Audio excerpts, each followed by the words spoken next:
हम सबके पास जीने के लिए केवल एक ही जिंदगी है।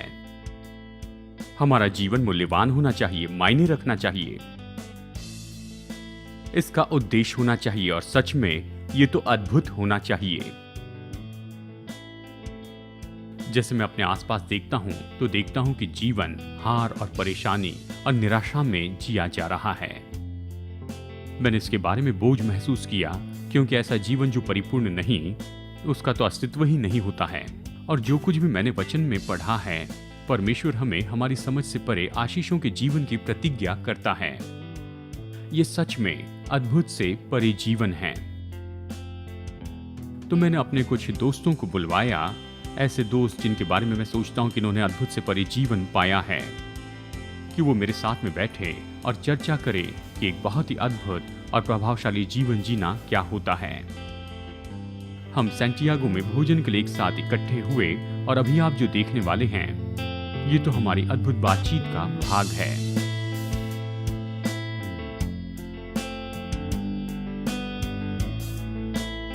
आज मेरे साथ जुड़ने के लिए बहुत बहुत धन्यवाद।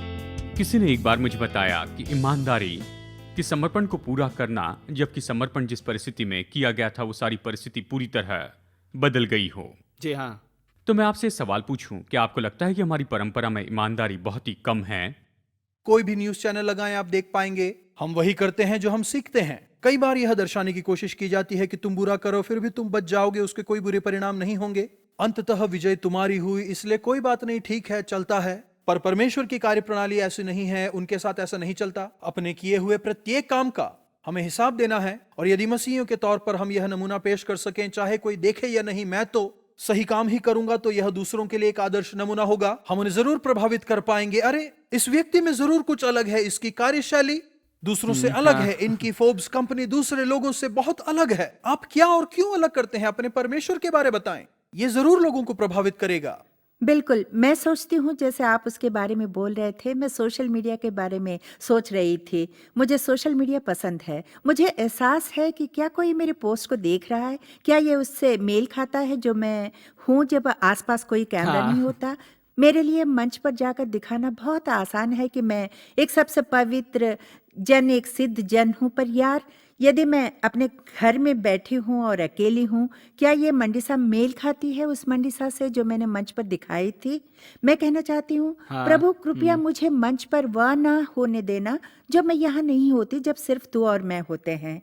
तो ये कुछ ऐसा है जिस पर मुझे रोजमर्रा के स्तर पर कार्य करना है। मैं वो नहीं होना चाहती जो रविवार को तो यीशु के बारे में गाते हैं, पर सोमवार से शनिवार उसके बिना ही जीते हैं। हाँ, ये अजीब बात है, क्योंकि मैंने हाल ही में एक फेसबुक वीडियो किया था डेविड के साथ, और मैंने उससे वो प्रश्न पूछे। मैंने कहा, यदि युवा व्यवसायी आपसे पूछे कि व्यवसाय के लिए सबसे उत्तम सलाह क्या है, मूल रूप से उसका उत्तर था ईमानदारी। क्या मूल रूप से आपने यही नहीं कहा था, है ना? ये जरूरी है, और मुझे लगता है ये लौटता है साप्ताहिक ईश्वर का वचन करने पर, और इसका सार यही है, क्योंकि यदि हम ईश्वर के वचन को मानते हैं तो हम विश्वास करते हैं कि वो हमारे लिए बेहतर करेगा।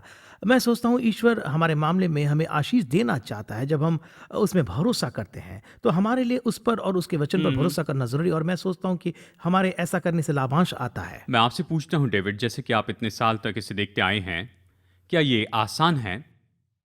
जी, मुझे लगता है हाँ, क्योंकि उसमें आपका विश्वास बढ़ता है। मैं उसे दोबारा करूंगा, क्योंकि मैं जानता हूं पहले क्या हुआ। आप प्रभु को परख रहे हो, और वो आपको, ईश्वर हमें रोज परखता है। क्या हम उसके खरे उतरते हैं? हमारे लिए खरा उतरना जरूरी है, क्योंकि हमें परखा गया है। इसलिए नहीं क्योंकि ईश्वर हमें नहीं जानता, वह चाहता है कि हम जाने कि हम कौन है। एक यूनिवर्सिटी ये सोचती है कि ईमानदारी ये शब्द तो ऐसा है जिससे हमें एक मिलता है। इससे आता है शब्द इंटीग्रो, यानी ईमानदारी का मतलब यह है कि पूरे अंत तक एक जैसे बने रहना और एक जगह से दूसरी जगह अलग होना नहीं है। तो ये भरोसा देता है कि आप आगे बढ़ते जा सकते हैं। यानी ईमानदारी अगर हम इसे सीखते हैं तो फिर हम बहुत कुछ बदल सकते हैं, जो हमारी चर्च में हो रहा है, समाज में हो रहा है और संसार में भी। जैसे मैं अपने दोस्तों के साथ में बैठा और हमारी चर्चा के ऊपर मैंने गौर किया, मुझे एक बार फिर याद आया कि ईमानदारी तो एक निर्णय है, ऐसा निर्णय जो किसी के जीवन को बदल देता है। और अगले कुछ मिनटों में मैं आपको ये बताऊंगा कि कैसे ईमानदारी का जीवन बहुत ही जरूरी है अद्भुत से परे जीवन जीने के लिए।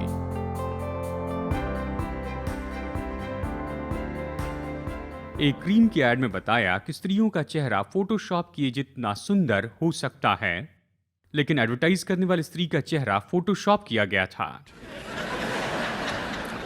पढ़ाने वाले आधुनिक सांसारिक बातों के लिए बदलाव लेकर आते हैं और साइंटिस्ट अपनी थ्योरी को साबित करने के लिए इन डेटा के साथ सहमत हैं।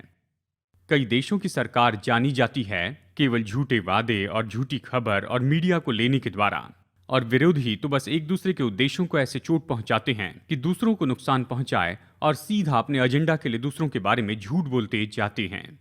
हमारी परंपरा में ईमानदारी की ही तो कमी है और इसके बारे में बहुत ही कम बताया जाता है। हम इसके बारे में बहुत शिकायत करते हैं, इसे अलग अलग नामों से पुकारते हैं, लेकिन हमारी परंपरा में ईमानदारी की देखा जाए तो बहुत बहुत कमी है। ऑक्सफोर्ड डिक्शनरी ईमानदारी की परिभाषा करती है कि ये तो सच्चा होना है, कि मजबूत नैतिक सिद्धांत होने चाहिए, नैतिक बातों में मजबूत होना चाहिए। और डिक्शनरी की दूसरी परिभाषा तो इस वचन के बारे में और प्रकाशन देती है। ये कहती है कि ईमानदारी तो ऐसी दशा है जहां पर परिपूर्ण होना है बिना किसी विभाजन के। क्योंकि देखिए, ईमानदारी ये जो शब्द है, ये ऐसा शब्द है जो जुड़ा है इंटीग्रेट से, इंटीग्रो, इंटैक्ट और एंटायरिटी से। ईमानदारी रखने का मतलब है कि जीवन के सारे भागों को एक साथ जोड़ लेना है, कि एक साथ जुड़े रखना है, बिना भ्रष्टता के रखना है और एक भाग के रूप में एक साथ मिलकर काम करना है। ईमानदार व्यक्ति अपने भीतरी मनुष्यत्व को एक साथ जोड़े रखता है और डटे रहता है, जिसके द्वारा उसकी सारी क्रियाएं एक साथ बहती हैं। हम ऐसे व्यक्ति के बारे में कहते हैं कि ये सब कुछ एक साथ रखे हैं। ईमानदारी की चट्टान तो विश्वास योग्यता है। ईमानदारी के लिए बाइबल का शब्द है और वो है विश्वास योग्यता। शायद आपको टीवी पर आने वाला इश्तिहार याद होगा, जो अभी भी शायद किसी जगह पर आता होगा, जो एक बहुत बड़ी चट्टान की विजुअल पर बना है, जो स्थिरता को दर्शाने के लिए होता है। वो कहते हैं इस चट्टान का एक भाग खरीद लीजिए, अगर ये इंश्योरेंस आप खरीदते हैं तो निश्चित हो जाए कि जब जरूरत होगी तब ये वहां होगा। लेकिन मैं आपको एक अलग चट्टान के बारे में बताना चाहता हूं। वो यानी परमेश्वर ही चट्टान है। उसके काम तो सिद्ध हैं और उसके सारे काम तो न्याय के ही हैं। वो सच्चाई का परमेश्वर, उसमें कुछ भी अधर्म नहीं है, वो धर्मी है, वो पूरी तरह से न्यायी है। अगर इस चट्टान पर जीवन बनाते हैं तो परमेश्वर की विश्वास योग्यता और ईमानदारी आपके जीवन में बहती चली जाएगी। आप उसे जितना अच्छे से जान लेंगे, उतनी ही ज्यादा आपके जीवन में ईमानदारी आप पाएंगे। ईमानदारी परमेश्वर के बारे में केवल एक महान सच्चाई नहीं, लेकिन यह बाइबल में महत्वपूर्ण शीर्षक भी है। ये तो 21 बार आता है। ईमानदारी ये शब्द बाइबल में इतनी बार आता है, यानी ईमानदारी तो बाइबल की ही बात है। ये ऐसा नहीं जिसे हमने बनाया है या फिर किसी किताब की प्रेरणा से आया है। बाइबल ईमानदारी के बारे में है, क्योंकि परमेश्वर ईमानदारी के बारे में है। और ईमानदारी का ये लेखा हमें देखना तो बहुत ही आसान है। ईमानदार लोग अपने व्यापार में सच्चे हैं। वो बिना स्वार्थ के अपना समय और अपने स्रोत देते हैं। वो अपने शब्दों को साफ रखते हैं, पीठ पीछे बोलने, झूठ बोलने और भ्रष्ट बातें कहने से। वो कभी भी दूसरे लोगों के भरोसे और दूसरे लोगों की ईमानदारी को नुकसान नहीं पहुंचाना चाहते हैं। जब समर्पण करते हैं तो उसे पूरा करते हैं। जिन लोगों को वो जानते भी नहीं, उनके साथ अच्छा व्यवहार करते हैं। वो कहने के लिए तैयार होते हैं कि मैं गलत हूं और अपनी खुद की गलतियों के लिए जिम्मेदारी लेते हैं, जबकि उसे छिपा सकते थे या दूसरों पर थोप सकते थे। विल रॉजर के शब्दों का सारांश है, ईमानदारी के लोग इस तरह से जीते हैं कि नगरों के पीठ पीछे बोलने के लिए अपने परिवार के तोते को बेचने के लिए तैयार होते हैं। शायद आप समझ रहे हैं। ईमानदारी के मार्ग के बारे में लोग इस तरह से कहते हैं। हम अपने जीवन में इसका कैसे उपयोग करते जाएं? मैं यही सुझाव दूंगा कि हम खुद से ईमानदार होने के द्वारा शुरू कर दें। पहले खुद से ईमानदार हो जाएं। ईमानदारी के लिए अपनी यात्रा शुरू करने के पहले शुरू की जगह आपको निश्चित करनी है। मतलब आपके पास ईमानदारी का कितना प्रमाण है, यानी आपके पास में पहले से कितनी ईमानदारी है। विश्वासी के नाते हमें अपने साथ पूरी तरह से कठोरता से ईमानदार होना है। वो सारे झूठ जो हम कहते हैं, उनमें हम जो खुद से झूठ कहते हैं वही खतरनाक होते हैं। उद्देश्यों पर सवाल उठाएं, जो कि गलत है उसको सही ठहराना बंद कर दें। खुद के लिए बहाना बनाना बंद करें। दाऊद ने एक बार परमेश्वर से इस बात के बारे में मदद मांगी। जब हम प्रभु से मदद मांगते हैं कि हम जैसे हैं वैसे खुद को देखें, कि हम खुद के साथ ईमानदार हो, तो वो ऐसे करता है। मेरे लिए उसने मदद की है। अगर खुद के बारे में सच्चाई नहीं जानना है तो परमेश्वर से कभी न मांगे। परमेश्वर दिखाएगा और आप जानेंगे आपकी ईमानदारी की शुरुआत कहां से करनी है। दूसरी बात, खुद के साथ ईमानदार ही ना हो लेकिन सच्चाई बताए। ये तो इतनी बुनियादी बात है कि इसे आउटलाइन में रखने के लिए मुझे शर्म आ रही थी। नीति वचन कहता है, सीधे लोग अपनी खराई से अगुवाई पाते हैं, परंतु विश्वासघाती अपने कपट से नष्ट होते हैं। क्या आप जानते हैं जब हम सच्चाई बताते हैं तो परमेश्वर के चरित्र को प्रकट करते हैं, क्योंकि तीतुस 1:2 कहता है, परमेश्वर झूठ नहीं बोलता, प्रभु झूठ नहीं बोलता और न हमें बोलना है। जब हम सच्चाई बोलते हैं तो हमें पीछे मुड़कर देखने की जरूरत नहीं है, हमें कहानी बताने की जरूरत नहीं कि जो झूठ कहानी हमने बताई थी उसे इस तरह से ढांका जा सके। हमें पुरानी बातों को ढांकना नहीं है। सच्चाई बोलते जाना ये तो ईमानदारी के लिए बहुत ही जरूरी है, चाहे विश्वास करें या नहीं। सच्चाई बोलते जाना ये तो स्वभाव का एक ऐसा गुण है जिस पर मसीह अगुवों को काम करते जाना है।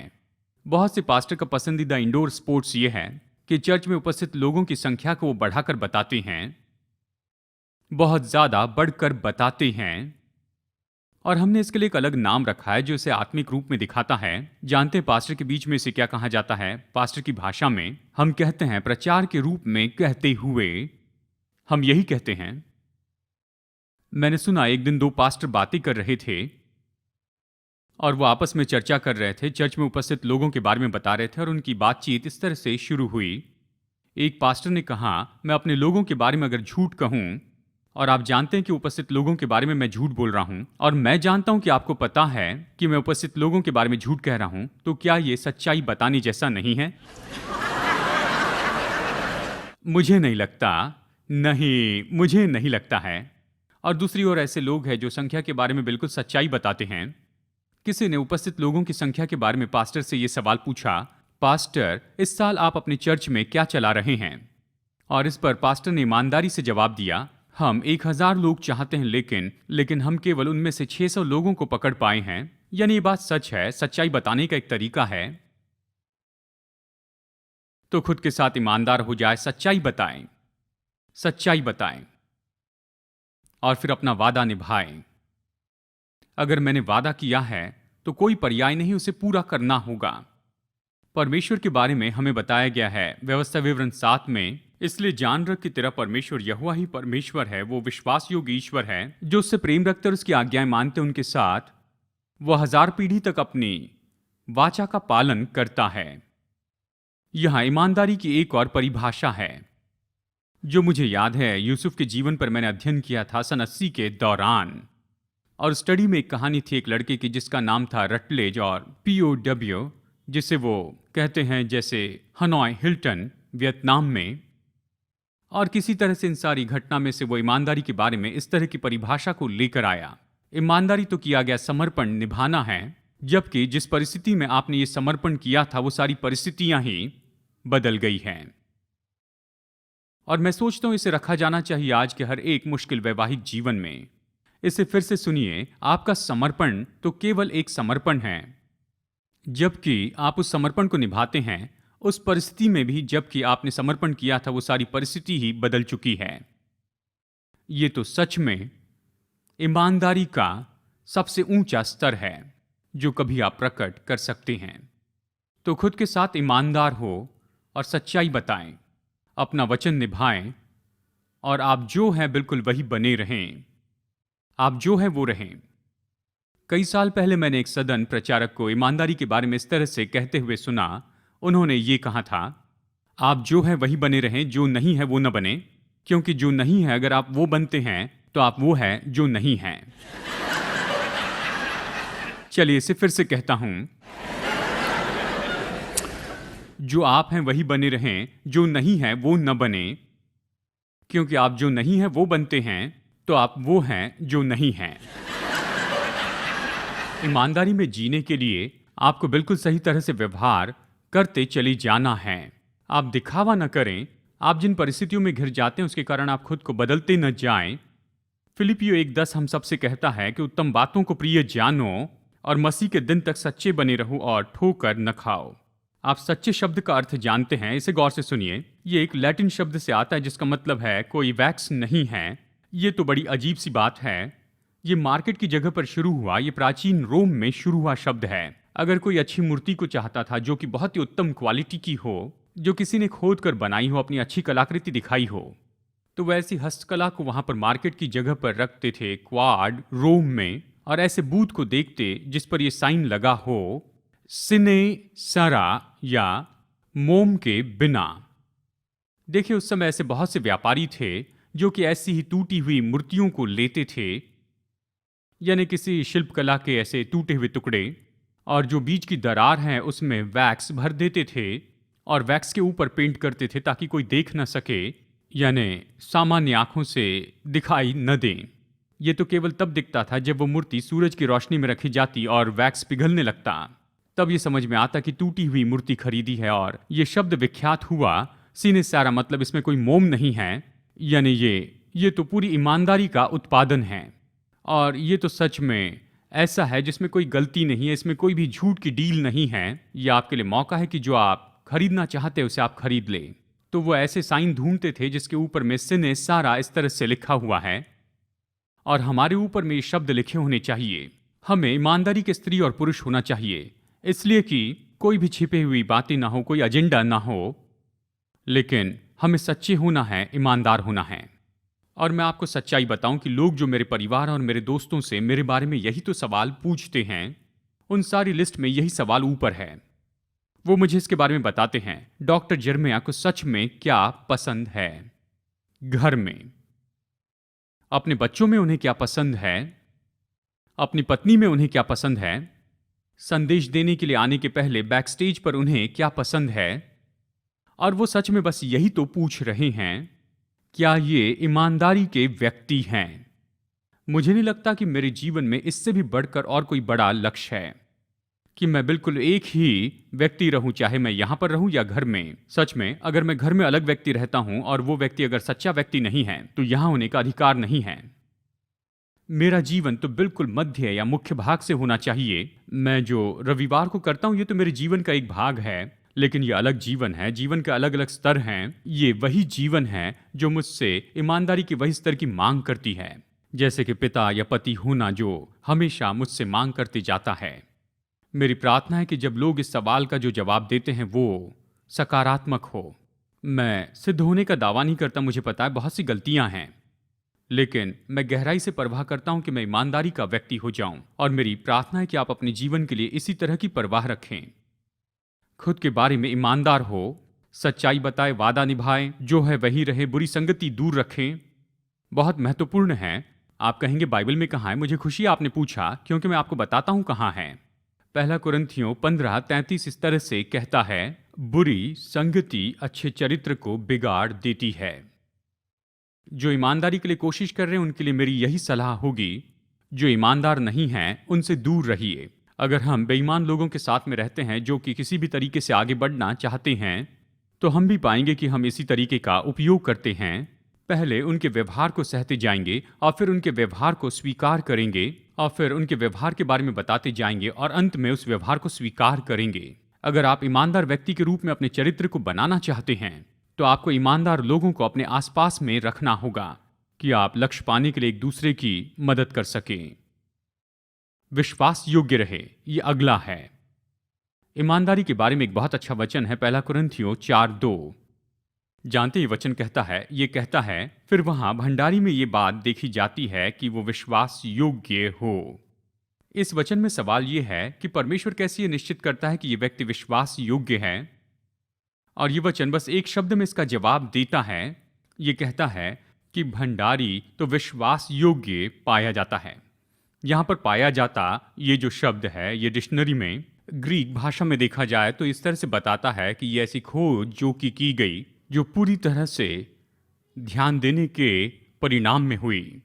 यह हमें बताता है कि परमेश्वर ये देखने के लिए ध्यान से हमें देखता है कि कैसे हमारी क्रियाएं और प्रतिक्रियाएं काम करती जाती हैं।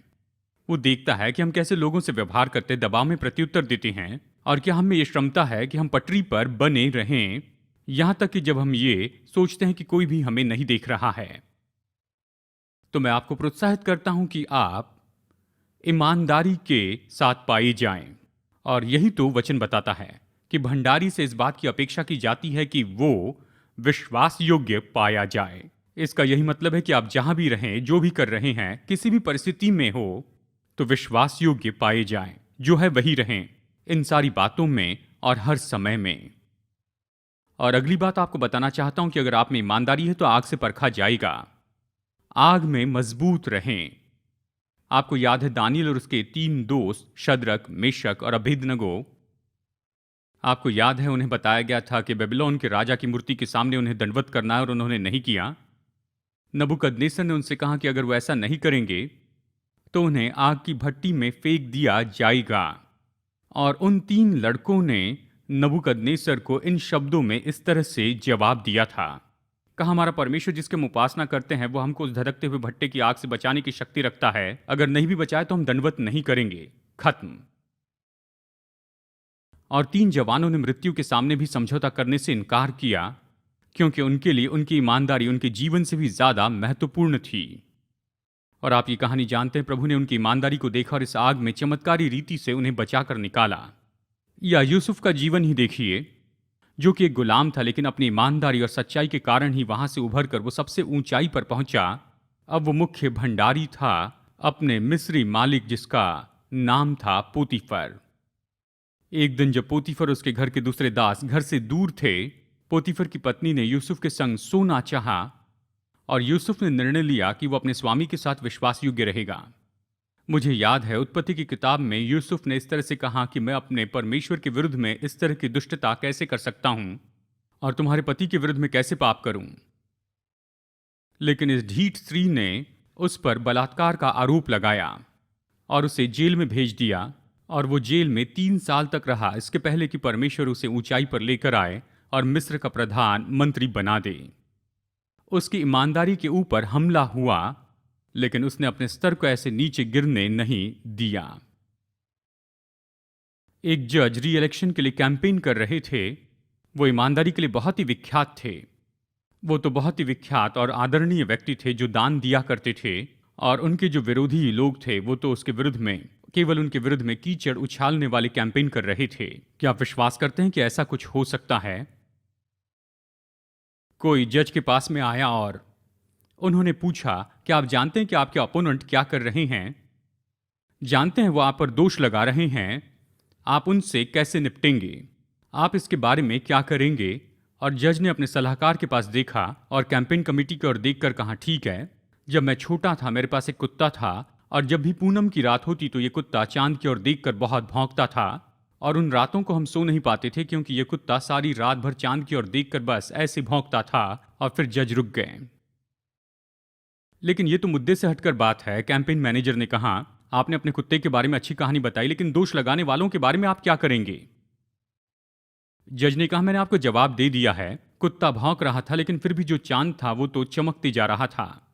मुझे चमकते रहने के लिए कुछ करने की जरूरत नहीं है। मैं इस दोष को अनदेखा करूंगा जैसे चांद ने कुत्ते को अनदेखा किया। मैं बस चमकते रहूंगा, शांति से, आराम से और बहुत ही सुंदर तरीके से। हमें यही करना है। आप विश्वास कीजिए या नहीं, अगर हम ईमानदारी से चलेंगे तो आपके ऊपर में दोष लगाए जाएंगे ही। आप पर दोष लगाए जाएंगे। दूसरे लोगों पर प्रभाव डालने में आप जितने ऊंचाई पर जाएंगे उतना ज्यादा आप पर दोष लगाया जाएगा। अगर इससे न निपटे तो कुछ नहीं कर पाएंगे। अगर दोष को आप स्वीकार नहीं करते हैं, आपको आगे बढ़ना है। ऐसे दोष लगाने वाले बहुत से पत्र मेरे पास आते हैं। मैंने कुछ बातें सीखी हैं। नंबर 1 बात यह है, जब मैं उसे पढ़ता हूं अपने आप से ईमानदारी से सवाल पूछता हूं, क्या ये बात सच है? क्या मैं इस दोषारोपण के लायक हूं? और ऐसे भी समय रहा है जहां पर मैंने उसे माना है। लेकिन मैंने ये पाया है कि बहुत बार ये लोग तो क्रोधित होते हैं जो अपने जैसे बुरा महसूस करवाना चाहते हैं, तो वो कठोर बातें लिखते हैं और आप उसे देखते हैं। जब मैं ये जानता हूं कि ये सच नहीं है तो मैं उसे छोड़ देता हूं। मैं उसे अपनी आत्मा में, अपने अंदर भीतर आने नहीं दे सकता। और मैं यही कहता हूं कि प्रभु मेरी मदद कर कि जो बातें मुझे जाननी है वो मैं जान लूं। अगर ये सच नहीं तो फिर मैं बस चांद जैसे हो जाता हूं। मैं बस चमकते रहता हूं, क्योंकि हम बस यही कर सकते हैं। परमेश्वर चाहता है कि उसके अनुयायी ईमानदारी से चलते चले जाएं। यह आसान नहीं है। परमेश्वर के जैसे चरित्र रखना, लोगों के बीच में और व्यक्तिगत रूप में एक जैसे जीना, विश्वास में जीना, बाइबल की शिक्षा के लिए सच्चे रहना, यह मुश्किल है और आसान नहीं है। सही होने का चुनाव करना, ईमानदार होना और कायरता के साथ खड़े होना, यह तो हमेशा एक चुनौती है ऐसे संसार में जो ईमानदारी की कमी पर ताली बजाता है, जबकि ईमानदारी हमारे आसपास के सभी लोगों पर प्रभाव डालती है। खास करके हमारे बच्चों पर। यह मेरा आखिरी विचार है। किसी के सामने लेखा दे, किसी के सामने लेखा दे। इब्रानियों का लेखक कहता है, प्रेम और भले कामों में उकसाने के लिए हम एक दूसरे की चिंता किया करें, यानी एक दूसरे को उकसाए। और सच में वचन कहता है कि एक दूसरे को उकसाते जाए। नए नियम में हमें सिखाया गया कि मसीह जीवन तो एक दूसरों के बारे में है। हमें शांति से और ईमानदारी से इसे जीना है। हमें दूसरों की जरूरत है और मानो हम एक दूसरे के साथ में मिलकर काम करते हैं, हम ध्यान बनाए रखते हैं, हम सही दिशा में आगे बढ़ते जाते हैं, जो हमारे बारे में सच्चाई बताते जाते हैं। यानी यहाँ पर हम इन विचारों को देखते हैं कि हम अपने जीवन में ईमानदारी को कैसे बढ़ाते जाएं। और यह हम सभी को कायल करता है, सामने के प्रचारक से लेकर आखिरी कतार में बैठे हुए हर एक मनुष्य को। हम सबके जीवन में ऐसे क्षेत्र हैं जहाँ पर ईमानदारी को हमें दिखाते चले जाना है। हम कहते हैं कि हमें इसमें काम करते जाना है। कई बार भक्तिपूर्ण पति और पत्नी हमारी मदद करते हैं कि उन क्षेत्रों को हम समझते जाएं। आपने ये कहा था लेकिन ये किया, और अभी आप जरा इसे देखिए। हाँ, प्रभु चाहता है हम बेहतर हो, हमें ये इच्छा हो कि इन बातों को देखें और अपने जीवन को देखें और परमेश्वर के वचन के तराजू में अपने जीवन को तौल लें। मैं इस पर काम कर सकता हूँ, मैं ये और ये कर सकता हूँ। कई बार हम वो सुनते हैं जिसके बारे में कभी सोचा नहीं था, और यह हमारे अंदर नई इच्छा को उत्पन्न करते जाता है कि हम ऐसी जगह पर पहुंचे कि अद्भुत से परे हमारा जीवन हो। यीशु जो हम में रहता है वो हम में वास करता है, और हम यीशु मसीह के हाथ हैं, और हम यीशु मसीह के पैर हैं, और हम यीशु मसीह के शब्द हैं, और हमारे आसपास के लोगों के लिए हम यीशु मसीह का प्रेम हैं। तो मैं आज आपको चुनौती देता हूं, अपने पास्टर के साथ ईमानदारी की कोशिश में जुड़ जाइए।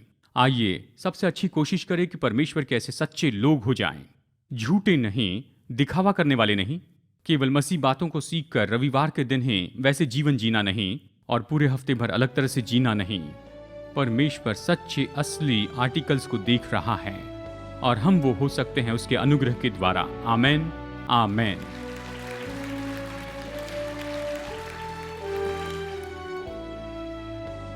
आज मेरे साथ टर्निंग पॉइंट में जुड़ने के लिए धन्यवाद। मैं इसे फिर से कहूं, परमेश्वर चाहता है कि आपका मसीह जीवन बहुत ही अद्भुत हो। परमेश्वर चाहता है कि आप अपनी रुकावटों पर विजयी हो जाएं, आप नक्शे को जानें और परिणाम में आगे बढ़ें उस जीवन में जिसका प्रयोजन प्रभु ने आपके लिए किया है। ऐसा जीवन शुरू होता है यीशु पर प्रभु और उद्धारकर्ता के रूप में विश्वास करने से, और उसके वचन को जानने और उस पर भरोसा करने के द्वारा ही। तो अपना विश्वास प्रभु यीशु पर रखें और उसके द्वारा आप नया जन्म प्राप्त कर लें। आज ही वो दिन है जिसमें आप ऐसा कर सकते हैं।